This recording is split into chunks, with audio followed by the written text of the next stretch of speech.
السلام عليكم ورحمة الله. معاكم مس نبيلة، قناة المصري التعليمية. النهاردة هنحل امتحان للصف الثاني الإعدادي، وإن شاء الله بكرة امتحاناتكم، وإن شاء الله تكون بالنجاح. فيا رب كده ربنا يوفقني في إني أديلكم كم من المعلومات، بحيث ان انتوا تخشوا كده تحلوا اكبر قدر ان شاء الله من الاسئله، وتخشوا كده تجيبوا اعلى الدرجات. اولا محافظه القليوبيه دي صفحه 131 في كتاب المعاصر، كتاب الامتحانات. اول سؤال بيقول لي اختر مساحه المثلث بتساوي ايه. مساحه متوازي الاضلاع المشترك معه في القاعده والمحصور معه بين مستقيمين متوازيين احدهما يحمل هذه القاعده. تساوي ولا النصف ولا ضعف ولا ربع؟ طب عشان اعرف الكلام ده عندي ادي متوازي اضلاع، تمام، وعندي المثلث المشترك معاه في قاعدة واحدة، ده هيساوي ايه؟ يبقى ده كده ده مثلث مشترك معاه في قاعدة واحدة ومحصور من مستقيمين طبعا متوازيين، يبقى معنى كده ان المثلث ده بيساوي نصف المتوازي الأضلاع. تمام. طيب تاني حاجة بيقول لي في المثلث أ ب ج إذا كانت زاوية أ تتمم زاوية ج، فإن أ ج تربيع أكبر ولا أصغر ولا تساوي ولا لا تساوي أ ب تربيع زائد ب ج تربيع. طيب عندنا الزاوية دي أ بتتمم زاوية ج، يبقى فاضل لنا زاوية مين؟ زاوية ب، اللي هي قدام مين؟ قدام أ ج، يبقى دي هنا زاوية ب. زاوية ب دي طالما قال لي كده معنى كده ان هي الضلع الاكبر اللي بتساوي الضلعين التانيين. طب طالما ده بتتمم يعني الزاويتين دول 90 درجة، يبقى اللي فاضله كام؟ 90 درجة، يبقى معنى كده ان هي قائمة. يبقى أ ج ده يعتبر وتر بيساوي الايه؟ الضلعين الاخرين، مربع الضلعين الاخرين، يبقى ايه؟ يبقى ب زاوية ب او الضلع أ ج الوتر دهوت بيساوي الضلعين، مجموع المربعين الضلعين الاخرين، يبقى الاجابه بتاعتنا رقم ج. يبقى عندنا لما يبقى في المثلث في زاويتين متتامتين، يعني ايه متتامتين؟ يعني مجموعهم 90 درجه، يبقى مجموع زوايا المثلث كله 180 درجه، خدنا منهم زاويتين 90 وهو المثلث يعتبر 3 زوايا، يبقى الزاويه اللي فاضله كام من ال 180؟ 90. يبقى مين الزاويه اللي فاضله؟ زاويه ج، زاويه ب، لان عندي أ وعندي ج، يبقى زاويه مين اللي فاضله؟ زاويه ب اللي هي قدامها مين؟ أ ج. يبقى أ ج ده يعتبر ايه؟ يعتبر وتر للزاويه ب، تمام، بيساوي مجموع مربعين الضلعين الاخرين، يبقى الاجابه عندي بتساوي. السؤال اللي بعده بيقول لي مثلثين متشابهان النسبة بين طولي ضلعين متناظرين فيهم أو فيهما 3 إلى 5، فإذا كان محيط المثلث الأصغر 15 سم فإن محيط الأكبر بيساوي إيه؟ عندنا طبعا لما يبقى عندنا مثلثين متشابهين معنى كده إيه؟ إن محيط الأصغر على محيط الأكبر بيساوي إيه؟ بيساوي النسبة بين الطولين الضلعين. طب الضلع الأولاني طبعا قدام المحيط الأصغر أكيد في المثلث الصغير، والمحيط التاني اللي هو كام؟ 5 سنتي، أو الضلع التاني هيبقى 5 سنتي قدام محيط الضلع الكبير، تمام؟ طيب هعوض كده، هو عايز ايه؟ محيط المثلث الأصغر بيساوي 15، يبقى 15 على محيط الأكبر اللي هو عايزه هيديني كام؟ هيديني 3 على 5 اللي هي النسبة بين الضلعين بتوع المثلثين المتشابهين. يبقى المحيطين، النسبة بين المحيطين المثلثين المتشابهين كالنسبة بين طولي ضلعيهما، تمام؟ يبقى دي على دي اللي هي محيط الأكبر بيساوي 3 على 5. أجيب محيط الأكبر إزاي؟ هقول 15 في 5 على 3، يبقى 15 في 5 على 3 دي مع دي فيها ال5 يديني 25، يبقى الإجابة بتاعتنا رقم ب، تمام؟ عدد محاور تماثل المثلث المتساوي الساقين هي إيه؟ عندنا المثلث المتساوي الساقين بالشكل ده، تمام؟ طيب محاوره يعني ايه محور؟ يعني الضلع اللي بيقسم المثلث الى مثلثين متطابقين. يبقى محور التماثل اللي بيقسم المثلث الى مثلثين متطابقين وليس متشابهين، لان المتشابه ده له وضع والتطابق له وضع. يعني ايه تطابق؟ يعني ده بيقفل كده على ده بالظبط.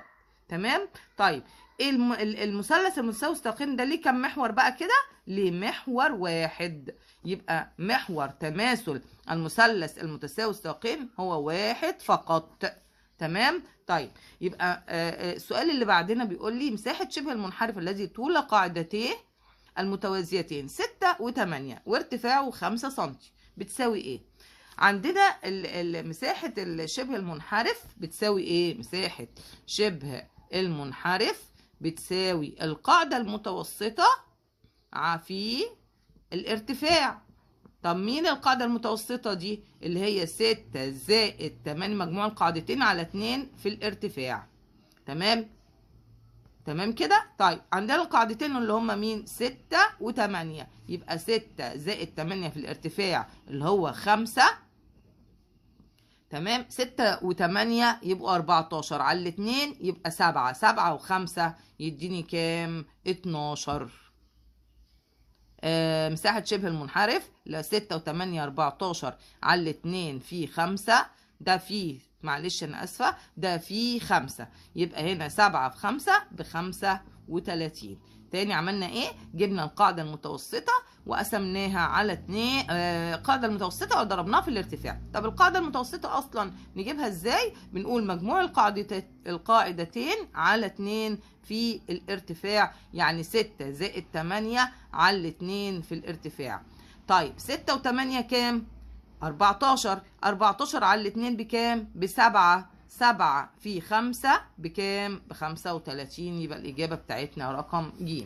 السؤال اللي بعده بيقول لي أكمل. متوسط المثلث يقسم سطحه إلى سطحي مثلثين إيه في المساحة؟ طبعا متوسط المثلث اللي هو برضو بنفس الوضع ده كده، يعني ده متوسط، ده اسمه إيه؟ متوسط. بيقسموا لإيه بقى؟ لمثلثين متساويين في المساحة. يبقى ده المتوسط اللي هو دوت، وده كده متوسط. المتوسط اللي هو وصل من الرأس للإيه؟ لنص الإيه؟ الضلع المقابل. من الرأس لنص الضلع المقابل هنلاقيه يدينا مثلثين دايما متساويين في المساحة. يبقى المتوسط اللي هو كده دوت قسم المثلث ده لمثلثين متساويين في المساحة. يبقى الإجابة عندنا هتبقى إيه؟ متوسط المثلث يقسم سطحه إلى سطحي مثلثين مالهم متساويين في المساحة. تمام؟ طيب السؤال اللي بعده بيقول لي في الشكل المقابل مسقط أ ب على النقطة ب ج على الضلع ب ج. مسقط أ ب على الضلع ب ج. دايما لما اجي اجيب المسقط بمسك نقطة نقطة. النقطة أ سقطت على ب ج في ايه؟ في ب. تمام؟ يبقى النقطة أ سقطت في ب، وب هي يبقى معنى كده مسقط النقطة المستقيم أ ب العمودي على ب ج هو مين؟ هو ب اللي هي نقطة برضو. تمام؟ يبقى خدنا النقطة دي وشفناها كده وصلت لفين؟ سقطت كده في ب. تمام؟ طب ومسقط ب نفسها برضو هي ما هي على نفس المستقيم، يبقى هي يبقى المسقط هو ايه هنا على المستقيم ده؟ هو ده. تمام؟ السؤال اللي بعده بيقول لي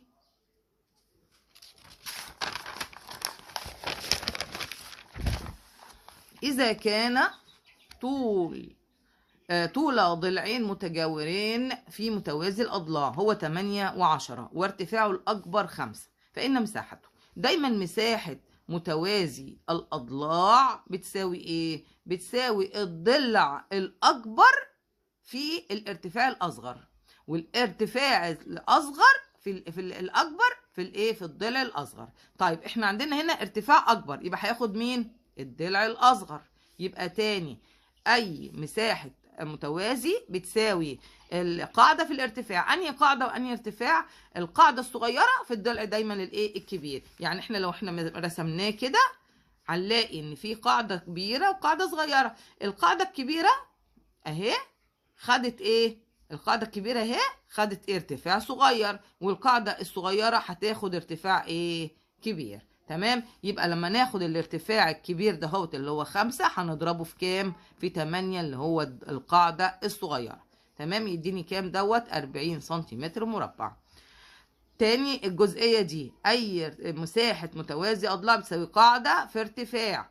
انهي قاعده وانهي ارتفاع؟ القاعده الصغيره مع الارتفاع الكبير، والقاعده الكبيره مع الارتفاع الصغير. طيب السؤال اللي بعده بيقول لي ايه؟ يتشابه المضلعان اذا كانت الاضلاع المتناظره ايه والزوايا المتناظره ايه؟ اذا كانت الاضلاع، اتكلمت على اضلاع، يبقى المتناظره متناسبه والزوايا المتناظره متساويه. يبقى دي كده عندنا نظريه بتقول ان المضلعات بتتشابه او المضلعان بيتشابهوا اذا كانت الاضلاع المتناظره متناسبه والزوايا المتناظره متساويه. تمام. السؤال اللي بعده بيقول لي ايه؟ المثلث الذي اطوال اضلاعه 3 و4 و6 بيكون ايه الزاويه؟ طب هناخد عشان نعرف الزاويه ده منفرج الزاويه او حد الزاويه او قائم الزاويه، هاخد الضلع الكبير. تمام. ما هو يعني ايه الزاويه؟ يعني يا منفرج يا قائم يا حد. طب هعمل ايه عشان اعرف الكلام ده هوت؟ هاخد الكبير اللي هو الضلع 6 واربعه، يبقى 6 في 6 ب 36 واركنه كده على جنب. طب والضلعين التانيين 3 في 3 ب 9. تمام. و4 في 4 ب 16.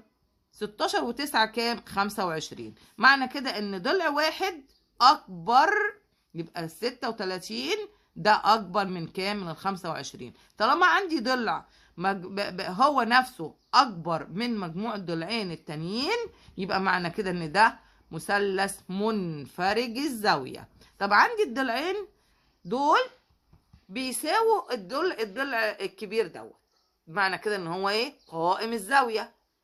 طب عندي الضلع الكبير دهوت او الضلع الواحد ده اصغر من مجموع الضلعين، يبقى ده حد الزاويه. يبقى عندنا دي 3 حالات من حالات المثلث.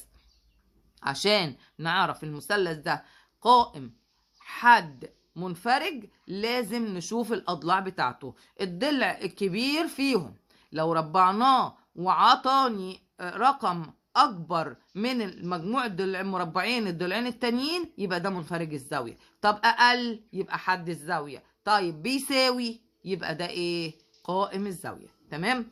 السؤال اللي بعده بيقول لي ايه؟ ا ب ج د متوازي اضلاع. في ا ب بيساوي 8 سم. نرسم المتوازي كده مع بعض. وبيقول لي ايه؟ ان المتوازي دوت في ا ب 8 سم والف ج 20 سم. ا ب ج د. ا ب ده ب 8 سم والف ج ب 20 سم، دي 20 سم. وب د ده بكام دوت؟ ده ب 12 سم. تمام. طيب لما اجي اقول ميم نقطة تقاطع، يبقى دي ميم. طالما في نقطة تقاطع للقطرين على طول كده، يبقى المعطى ده بيدلني على ايه؟ ان القطرين ينصف كل منهما الاخر. وده لو هو ده 12 هتبقى دي 6 سم ودي 6 سم. وده لو ده 20 ألف ج بيقول لي 20، يبقى ده 10 وده 10. تمام. هو بيقول لي اثبت ان الزاوية ألف ميم ألف ب ميم بتساوي ألف ميم ألف ب ميم. الزاوية دهيت عايزينها بتساوي كام؟ بتساوي 90 درجة. تمام كده. طيب عشان تبقى زاوية عندي بتساوي 90 درجة بمسك الضلع الكبير. مين الضلع الكبير؟ احنا قلنا ده 8 وده 10 وده 6. تمام. مش ده 6 سنتي؟ لما قلنا ان ميم ده نقطة تقاطع القطرين، يبقى هنا كده لما اجي اتكلم همسك معطياتي واقول النتيجة بتاعتي. معطى كده اما اقول ميم نقطة تقاطع القطرين، ميم بما ان الاول ميم نقطة تقاطع القطرين، إذا إيه؟ إذا القطران ينصف كل منهما الآخر. تمام. يبقى عندي هنا إذا ألف ميم بيساوي كام؟ 10 سنتي اللي هو نص إيه؟ 20. و ميم دال أو ميم ب اللي أنا عايزاها اللي هي تخصني في المثلث دهوت بتساوي إيه؟ برضو نص ب دال كله اللي هو 6 سنتي. طيب يبقى بقى عندي الضلع دوت والضلع ده والضلع ده. تمام. عندي معطى أصلا، وبما أن ألف ب بتساوي 8 سنتي، إذا همسك الضلع الكبير واربعه، يبقى ألف ميم تربيع واشوفه بيساوي ايه. 10 في 10 هيديني 100. تمام.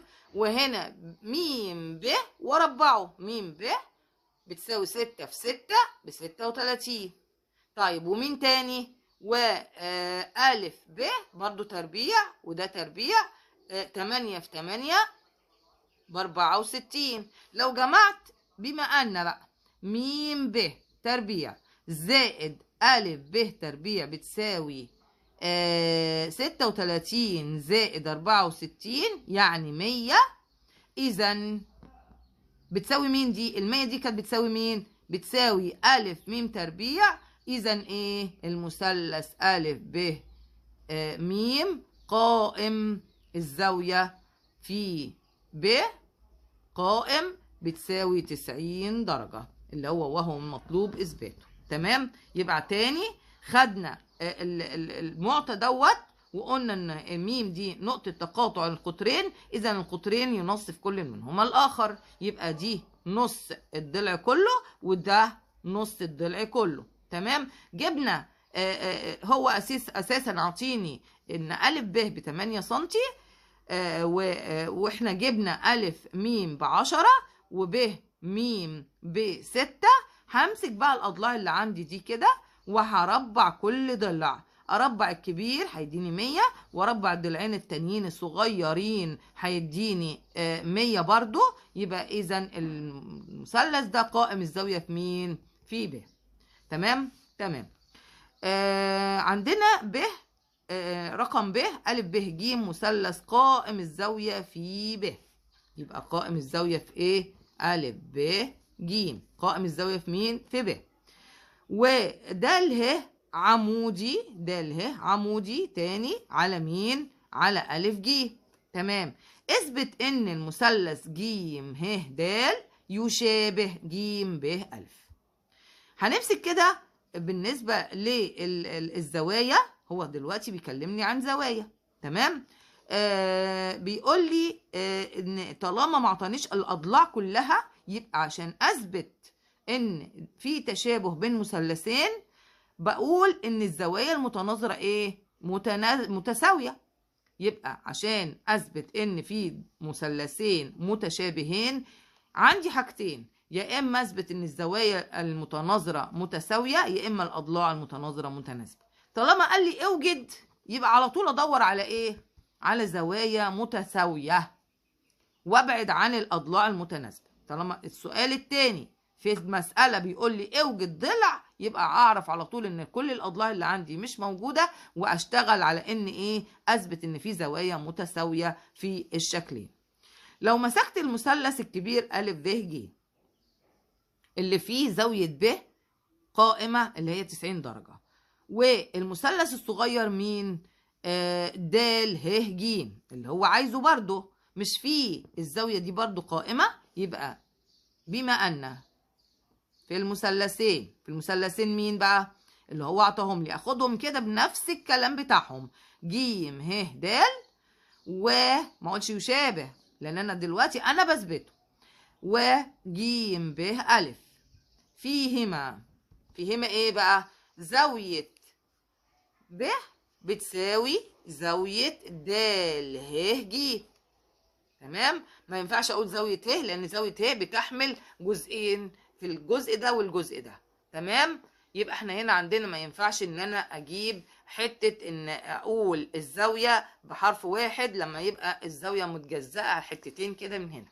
تمام. طيب اما اجي اشوف الزاويه التانية، مش زاويه الف دي، زاويه الف بتساوي ايه؟ بالنسبه لزاويه الف المفروض بتساوي الزاويه دهيت. طب ليه؟ زاويه الف دي